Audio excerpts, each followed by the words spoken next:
성경 말씀 보시겠습니다. 시편 1편 1절에서 6절에 있는 말씀입니다. 6절까지니까 우리 함께 읽겠습니다. 시편 1편 1절에서 6절 함께 읽습니다.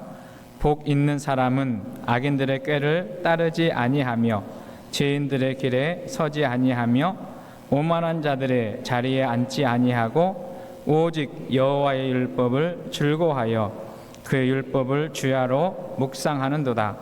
그는 시냇가에 심은 나무가 철을 따라 열매를 맺으며 그 잎사귀가 마르지 아니함 같으니 그가 하는 모든 일이 다 형통하리로다. 악인들은 그렇지 아니하며 오직 바람에 나는 겨와 같도다.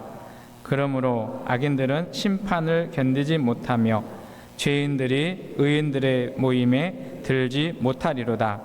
무릇 의인들의 길은 여호와께서 인정하시나 악인들의 길은 망하리로다. 아멘. 우리 좌우 옆에 계신 분들과 같이 한번 인사 나눌까요? 내가 지을 수 있는 가장 아름다운 미소를 지으시고 손 하트를 만들어서 사랑합니다, 사랑합니다, 사랑합니다, 사랑합니다.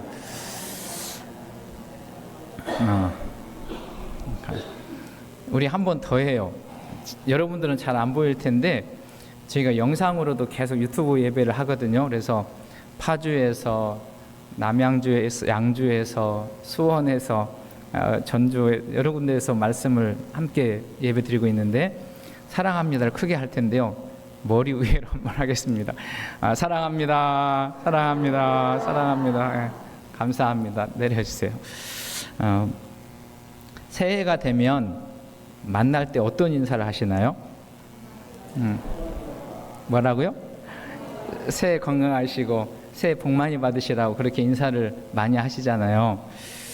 그런데 저희는 또 하나님을 믿는 믿음의 가족들이니까 그 인사도 좋지만 이렇게 인사했으면 좋겠어요. 예수님과 동행하시기 바랍니다. 또 예수님의 은혜로 사시기 바랍니다. 주 안에서 잘 될 것입니다. 그러니까 이렇게 좀 예수님을 넣어서 인사하는 것도 좋은 방편이 아니겠나 그렇게 생각합니다. 그래서 늘 주님의 은혜로 사는 것, 또 축복하고 또 예수님의 이름을 드러내고 증거하는 삶을 사는 우리 모두가 되시길 소망합니다. 구약 성경 중에 시편 있잖아요. 우리 성도님께서 잘 읽고 애송하고 부르는 찬양인데 시편은 150편으로 되어 있습니다. 150편 되어 있는데 여러분은 어떤 시편이 마음에 와 닿나요? 내가 좋아하고 내가 묵상하고 내가 가깝게 지내는 시편 몇 편이세요? 많은 분들이 시편 1편도 좋아하시고 23편도 좋아하시고 150편도 좋아하시고 당신이 은혜 받은 그런 말씀에 이렇게 생각이 가 있는 것을 보게 돼요. 오늘 우리는 1편의 말씀을 읽었는데요. 시편 1편은 시편 전체를 여는 문과 같아요. 그러니까 시편이 150편으로 되어 있는데 이 시편 1편의 말씀은 시편 전체를 여는 문과 같다 이렇게 표현할 수 있어요. 그런데 이 시편 1편은 어떻게 시작하냐면 복 있는 사람은 이렇게 시작해요. 복으로 시작하거든요. 성경을 읽어보면 특별히 시편을 읽어보면 하나의 주제가 있는데 그 중에 하나는 뭐냐면 복이라고 하는 개념이에요. 저는 목회를 하면서 이렇게 새해가 되면 거의 대부분 시편 1편의 말씀을 묵상하고 성도들과 나누었습니다. 저는 오늘 우리에게도 이 시편을 통해 주시는 하나님의 복이 임하기를 소망합니다. 바라기는 2025년 한 해에 우리 성도들의 삶 속에 또 우리 가정 가운데 교회 가운데 이 나라 민족 가운데 하나님께서 주시는 땅의 기름진 복과 하늘의 신령한 복이 있기를 소망합니다.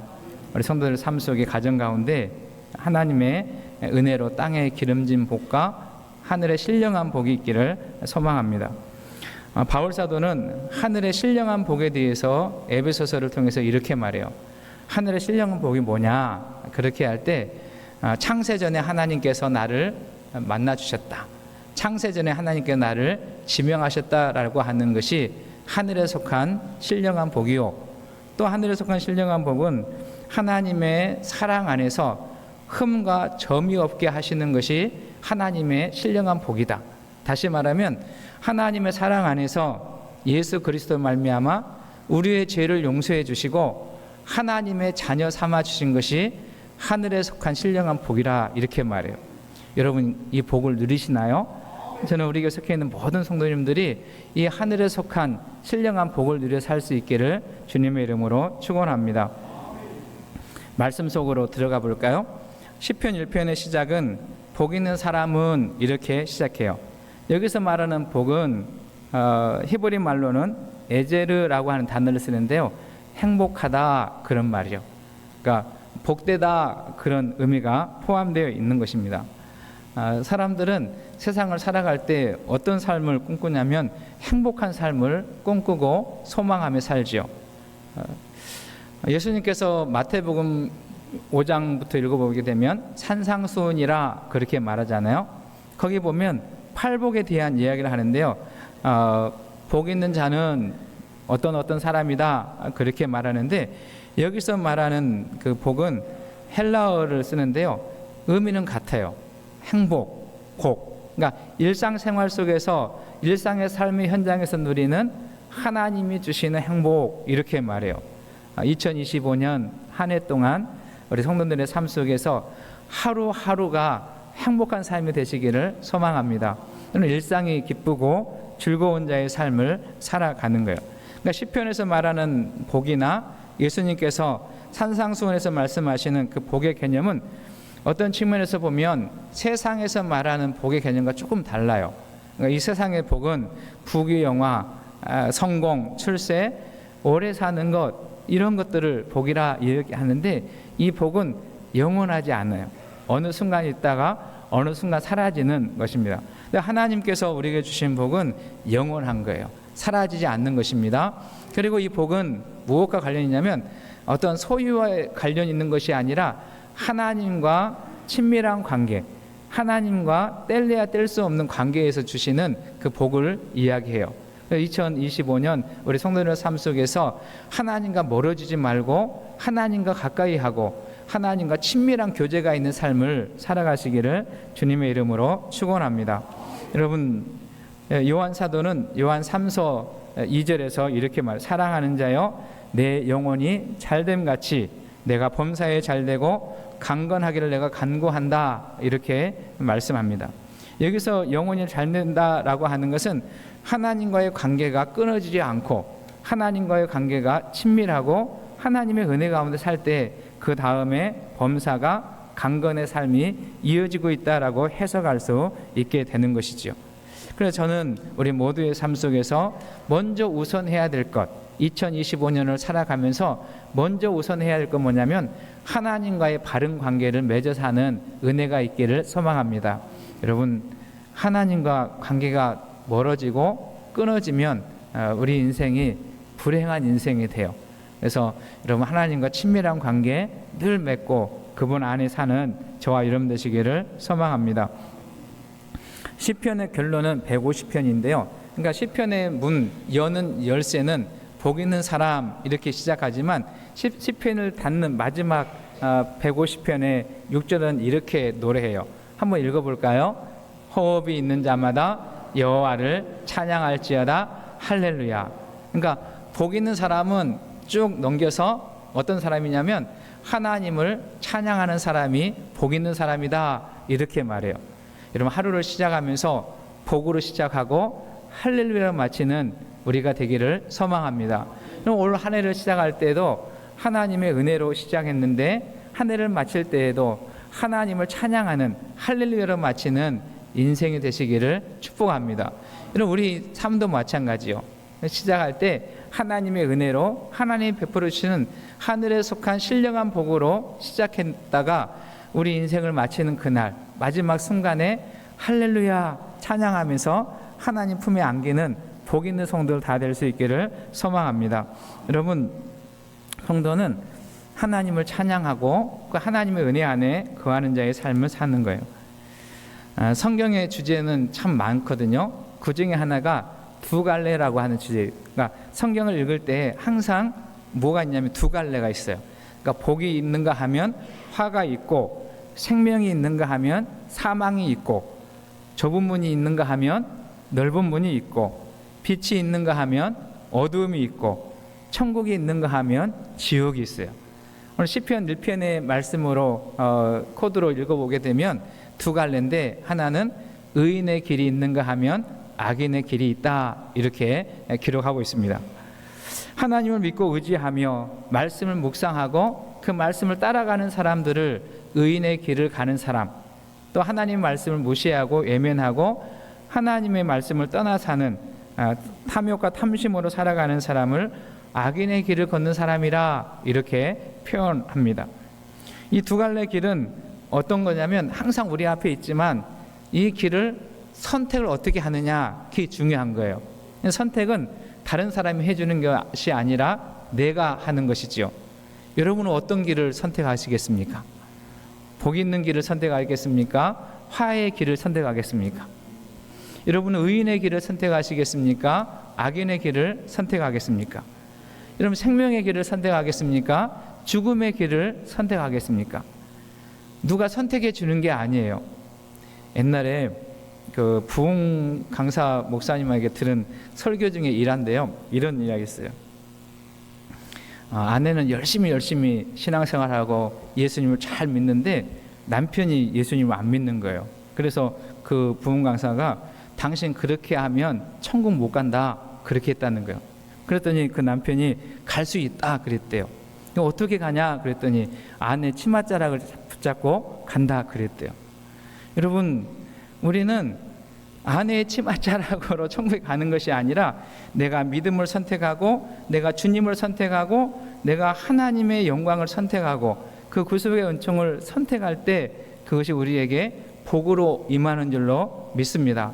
선택은 누가 하냐면 누가 해주는 것이 아니라 내가 하는 거예요. 그럼 2025년을 우리가 살아갈 때에도 다양한 선택이 우리 앞에 놓여 있습니다. 저는 우리가 속해 있는 모든 성도님들이 바른 선택, 생명을 선택하고 감사의 길을 선택하는 은혜가 있기를 주님의 이름으로 축원합니다.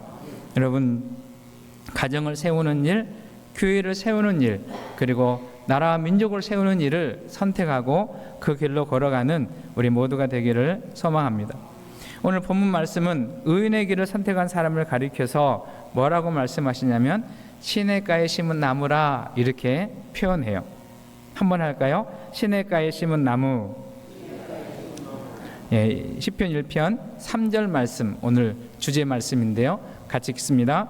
그는 시냇가에 심은 나무가 철을 따라 열매를 맺으며 그 잎사귀가 마르지 아니함 같으니 그가 하는 모든 일이 다 형통하리로다.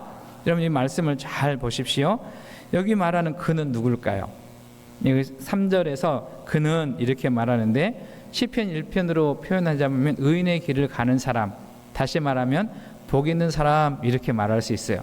그럼 복 있는 사람은 어떤 사람이냐면 2절 말씀에 보면 주의 말씀을 주야로 묵상하고 그 말씀을 지켜 사는 사람이 복 있는 사람, 이렇게 말해요. 그래서 3절에 보면 그러면 그 사람이 누굴까? 저는 여기에 앉아 계신 여러분 되셨으면 좋겠어요. 여러분들이 복 있는 사람이요, 하나님의 말씀을 주야로 묵상하는 사람이요, 그 사람이 시냇가에 심겨진 나무와 같은 사람이다, 이렇게 표현해 볼 수 있는 것이죠. 여러분, 나는 어디에 심겨져 있습니까? 오늘 한번 깊게 한번 생각해 보셨으면 좋겠어요. 나는 이 세상을 살아가면서 어디에 심겨져 있는 삶을 살아가고 있는가 한번 묵상해 보는 하루가 되시기를 소망합니다. 나는 믿음의 뿌리를 어디에 내리고 있는가? 나의 신앙은 어디에 뿌리를 내리고 살아가고 있는가를 잘 점검해 보고 살펴보는 저와 여러분 되시기를 소망합니다. 우리 어제 저녁에 부른 찬양 중에 너는 시냇가에 심은 나무라, 기억나세요? 너는 시냇가에 심은 나무라. 여러분, 저와 여러분들이, 우리 신풍교회 속해 있는 성도님들과 자녀들이 시냇가에 심겨진 나무와 같은 삶을 살아갈 수 있기를 주님의 이름으로 축복합니다. 여러분, 이건 대단히 중요한 개념이에요. 올 한 해를 살아갈 때 여러분들이 시냇가에 심겨진 나무와 같은 삶을 살아갈 수 있기를 소망합니다. 어떤 사람은 시냇가가 아니라 사막이나 광야나 물이 전혀 없는 것에 뿌리를 내리는 사람과 같은 삶을 살아가는 이가 있어요. 여러분, 성경 말씀 한 군데 볼까요? 예레미야 17장 6절 말씀에 보면 이렇게 말합니다. 그는, 여기서 말하는 그는 누구냐면 이 17장 6절 앞에를 꾸며주는데요, 그 앞에 어떤 내용이 있냐면 하나님을 멀리하고 하나님을 떠난 사람, 그 사람을 가리켜요. 그는 사막의 떨기나무 같아서, 그러니까 사막의 떨기나무, 사막에 심겨진 나무와 같아서 좋은 일이 오는 것을 보지도 못하고 광야에 건조한 곳, 건건한 땅, 사람이 살지 못하는 땅에 살리라, 이렇게 말합니다. 그러니까 사막에, 광야에 심겨진 사람은, 이 간조한 땅이라고 하는 말은 어떤 말이냐면 바짝 마른 땅. 그럼 바짝 마른 땅에 나무가 심겨지면 어떻게 해요? 살까요? 살지 못할까요? 살지 못하지요. 건건한 땅이라고 하는 것은 염분이 많은 땅, 소금이 많은 땅에도 나무가 살지 못하지 않습니까? 그러니까 이렇게 살아가는 인생이 있다, 이렇게 표현하고 있는 것이죠. 의인은 악인의 꾀를 따라가는 사람이 아니고 죄인의 길에 참여하는 사람이 아니고 하나님을 기뻐하고 하나님의 말씀을 따라 살아가는, 그래서 여러분, 항상 우리가 생각해야 될 것은 나는 하나님 말씀을 생각하고 하나님 말씀을 따라가는 삶을 살아가기를 여러분 힘쓰시고 애쓰셔야 되는 거예요. 그러니까 올 한 해를 살아갈 때 그냥 대충 되는 대로 살지 마시고 하나님과 가까이 하고 하나님이 기뻐하는 길을 선택하고 여러분 의인의 길을 걸어가는 저와 여러분 되시기를 소망합니다. 예레미야는 이 건조한 땅, 그리고 건건한 땅에 살아가는 사람들을 계속 이어서 말하는데, 그 사람과 대비한 삶을 살아가는 사람에 대해서 이야기해요. 한번 다시 예레미야를 보겠습니다.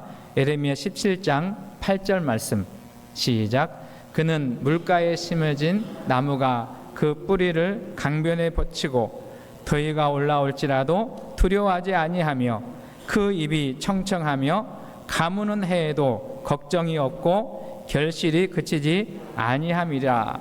그러니까 이 사람이 누구냐면 시편 1편 3절에서 이야기하는 시냇가에 심겨진 나무와 같은 사람이요.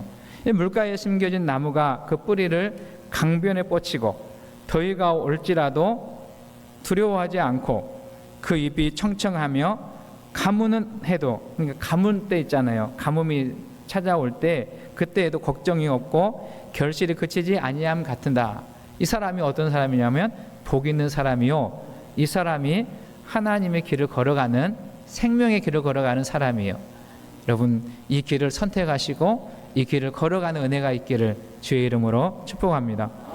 그렇다면 시냇가는 무엇을 시냇가로 이야기하나, 잘 이렇게 세 가지만 말씀드릴 텐데요. 시편에서 이야기하는 시냇가는 어디냐면 하나님의 말씀이에요. 같이 할까요? 하나님의 말씀. 성경은 하나님의 말씀을 뭐라고 표현하냐면 생명의 말씀이다, 이렇게 말해요. 하나님의 말씀이 생명의 말씀인데, 이 생명의 샘가가 생명의 샘가에 뿌리를 내리고 그리고 거기에서 오는 그러한 물을 섭취하게 될 때 생명이 자라나고 융성해지고 열매를 맺고 결실을 맺는다라고 성경은 기록합니다. 이 사람이 행복한 사람이다라고 말하는 거예요. 시편을 많이 기록한 다윗의 인생은 어떤 측면에서 아주 고난과 아픔과 위기와 또 시련이 많은 삶을 살아갔던 사람입니다. 그런데 그는 어디에 있었냐면 하나님께 있었고 하나님의 말씀을 중심으로 살아갔던 사람이에요. 그러니까 하나님 말씀보다 앞장서지도 않았고 하나님이 금하신 일을 철저하게 지키며 하나님 중심의 삶을 살았습니다. 오늘날처럼 하나님의 말씀이 외면당하거나 무시당하거나 의심여김을 당할 때가 있었나, 그런 생각을 해볼 때가 있어요. 세상 사람들은 세상 사람들이라고 이야기할 수 있지만 하나님을 믿는 성도들에게도 하나님의 말씀이 하나님 말씀으로 존중되지 않고 받아들이지 않고 믿어지지 않는 그런 세상을 우리가 살아갑니다. 바라기는 우리 신분교회에 속해 있는 모든 성도들은 하나님의 말씀을 생명의 말씀으로, 진리의 말씀으로, 능력의 말씀을 믿고 따라가는 은혜가 있기를 주의는 축복합니다. 말씀이 능력입니다. 그 말씀이 우리를 살게 하는 것이죠. 올해 한 해 동안 하나님의 말씀을 가까이 하는 삶을 살아가시는 저와 여러분 되시기를 소망합니다. 그래서 앞에서도 말씀드린 것처럼 여러분 올 한 해 하나님의 말씀을 읽어보시고, 또 어떤 분들은 하나님의 말씀을 이렇게 쓰시는 분도 계세요. 또 어떤 분들은 컴퓨터로 이렇게 자판기로 하나님의 말씀을 기록하시는 분도 계시는데, 여러분 그 말씀을 읽으면서 쓰면서 기록하시면서 그 말씀이 여러분의 심령 가운데 잘 박힌 못이 되기를 주님의 이름으로 축원합니다.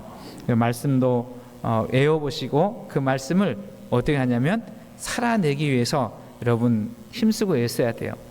우리 성도들이 가장 놓치고 있는 것 중에 하나는 뭐냐면 기도도 많이 하고 성경도 많이 읽는데 그 읽은 말씀을 삶으로 살아내는 일이 조금 뒤처져 있지 않나, 그런 생각해요.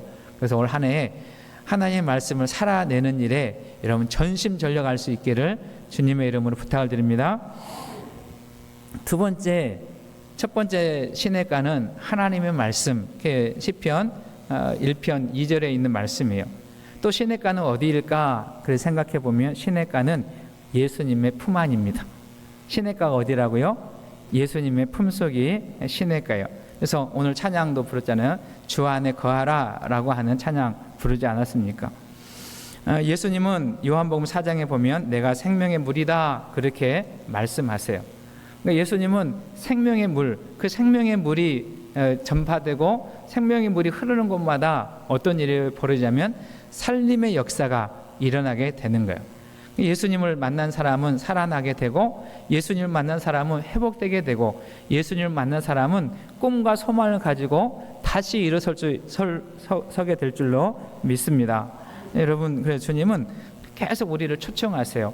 내 안에 거하라고, 주님 안에 거하라고 우리를 초청하시는데, 여러분 주님 품속에 거하는 저와 여러분 되시기를 소망합니다. 찬송가 93장에 보면 예수는 나의 힘이요, 그런 찬양이 있어요. 잘 부르신 찬양이잖아요.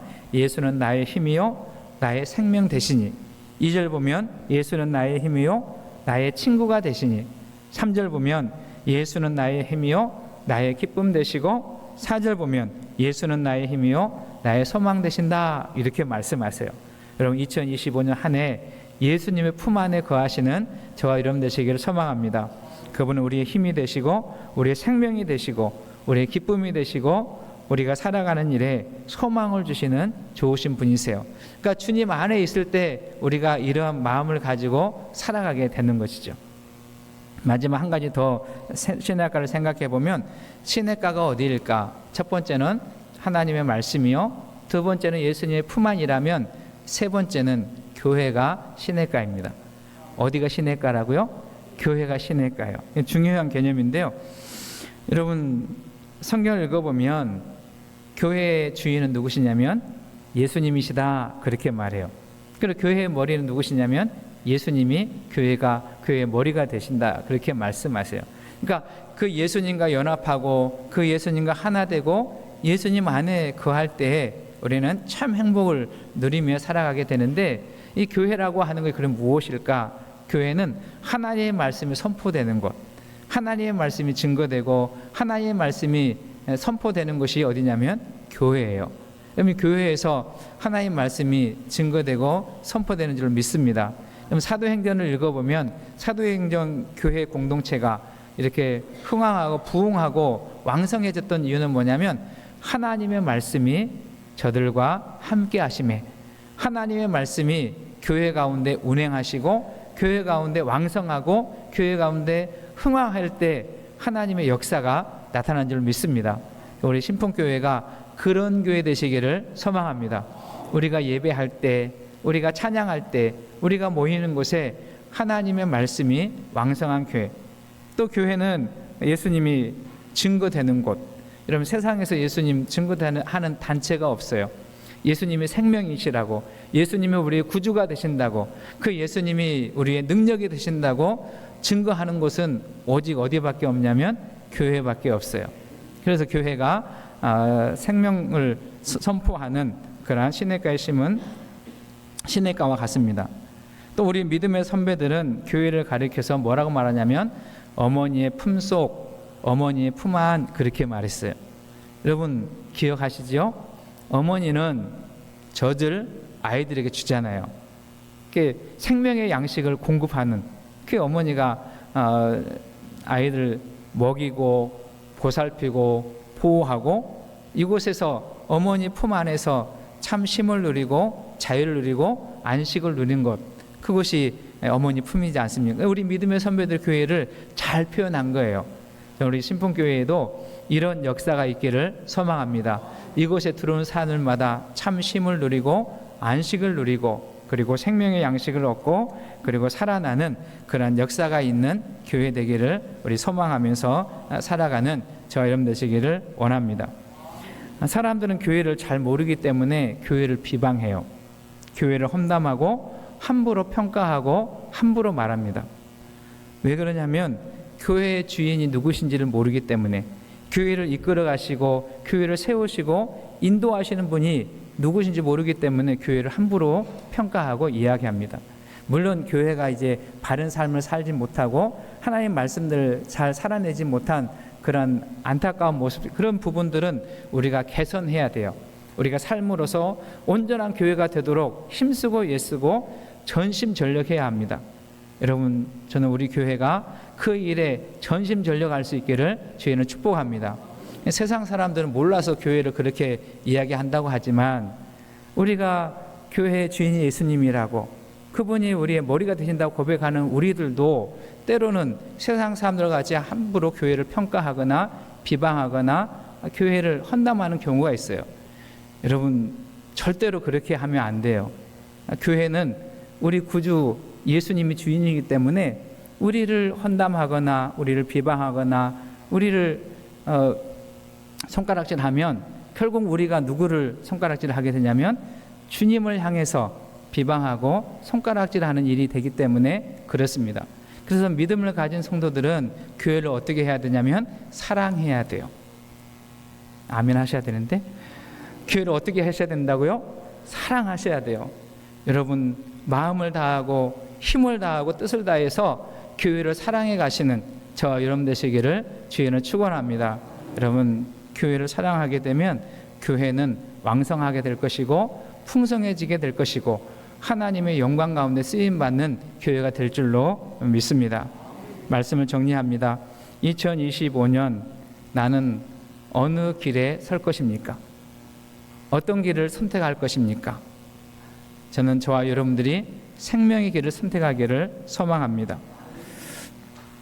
사람을 살리는 길을 선택하고 하나님이 기뻐하는 길을 선택하는 우리 모두가 되기를 소망합니다. 그리고 그 길을 주님과 함께 걸어가면 주님께서 반드시 우리에게 풍성한 열매를 맺게 해 주실 줄로 믿습니다.